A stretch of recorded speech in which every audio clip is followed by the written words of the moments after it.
Report card grades for the draft gave 4 A's across the board. The Browns, Cowboys, Raiders, Eagles, and the Jets received an A-. Football crew here. We got Dan Orlovsky and Peter Schrager. An A grade for the Cowboys.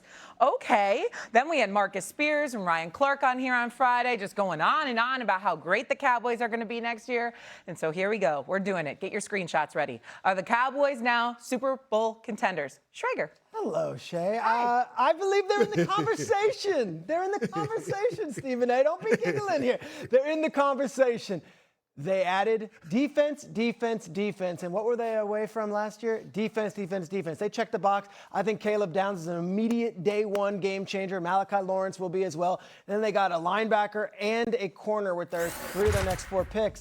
I'll tell you, I don't think the offense was the problem, and they addressed the defense. And Stephen A., you're going to love this guy. Christian Parker, their new defensive coordinator, is 34 years old, is a firebrand. He comes from the Eagles, who were the rivals, and he had a big say in some of these defensive picks. The NFC is wide open. It's not just the Seahawks and the Rams. Yeah, they're in the contender conversation. Yes, with an asterisk, okay? I disagree that the NFC is wide open. This is a conference that it's the Rams conference to lose, in my opinion. What about the Seahawks? Seahawks lost a lot of talent in free agency. I totally believe, and an offensive coordinator who's a head coach now. So I want to see how that transition goes, but I believe that it's the Rams kind of the conference to lose. But also saying, yes, I think Dallas is so improved. I think it's a top 3rd defense in the NFL immediately because Jalen Thompson addition, some of the draft picks. Remember the trade for Rashawn Gary. So this is a much improved defense. That's all it needs. Well, what's the future of George Pickens is like the still asterisk that's for the me. asterisk. Because I don't know. I got a point.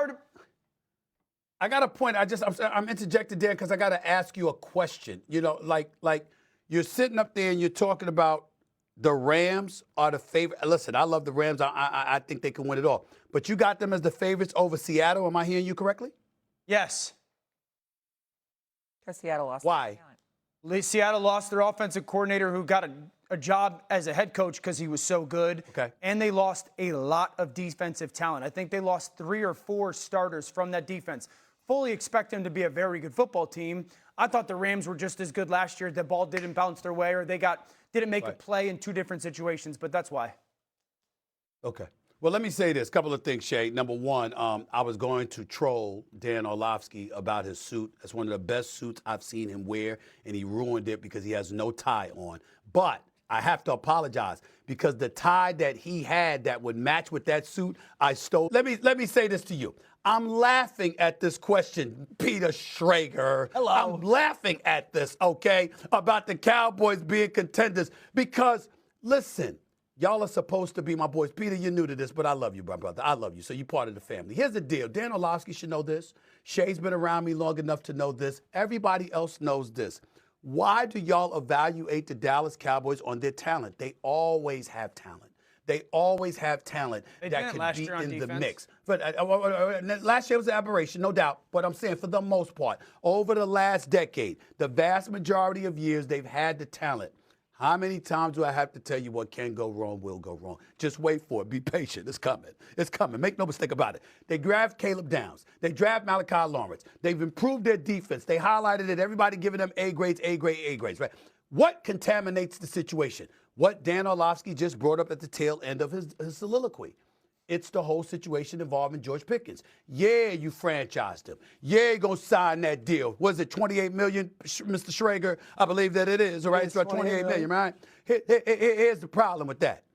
That brother going to go on out in that field. Is he going to make football decisions or he going to make business decisions? Because he's trying to get the long-term deal. He's trying to position himself to make sure he get the. You got receivers out here getting $100 to $120 million guaranteed. He at 28. That's it. Damn near 90 million short of the guaranteed dollars that he was seeking. I believe I'm right about that number. So my point to you is this. It's more along the same lines. No matter what they do good in terms of getting the right personnel in the mix, they do stuff that gets in their way, that messes with their locker room, that creates headlines, that keeps the buzz going. But when it comes to football decisions on Sunday or Mondays or Thursdays, the bottom line is they get in their own way, and they've already done that. I can say that because we've seen it repeatedly happen to them year after year after year. Okay. Are we going to deny that that's plausible now? Come on, y'all. It's the Cowboys.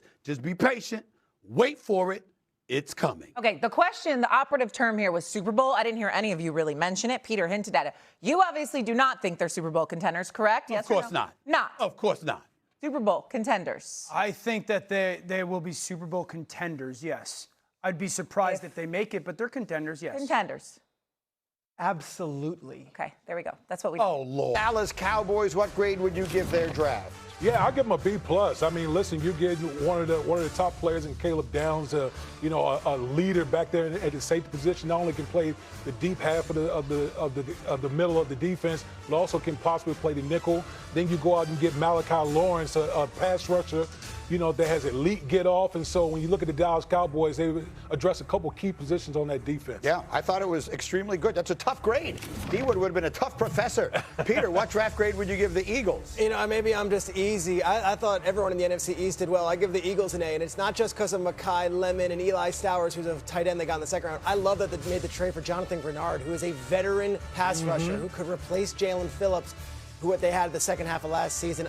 Howie Roseman's a madman as far as manipulating the draft board. I thought he played chess very well this weekend. He's extraordinary, and that story of how they got him is quite remarkable. Finally, Dan, how about the New York Football Giants? Yeah, I'm going to give the Giants I don't remember my grade. A B. A B, partly because I never got B's and A's when I was a student. Arvell Reese, unbelievably athletic and talented player. Francis Mauigoa, the big tackle from Miami. I love the fact that they've rebuilt this offensive line. It's probably going to be the best offensive line the Giants have had in a decade.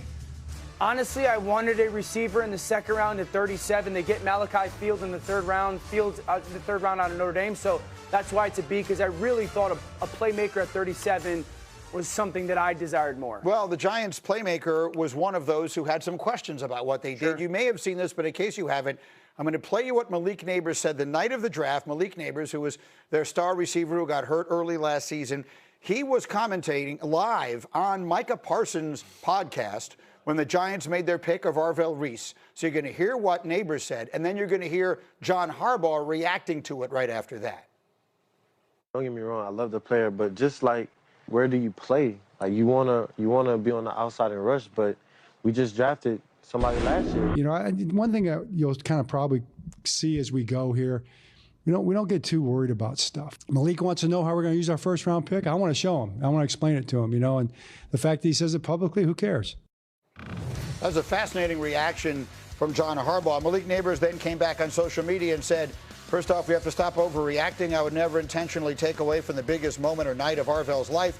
Very excited to see him play on the team and happy that we have another dog on the squad. So, Peter, we were talking about this morning.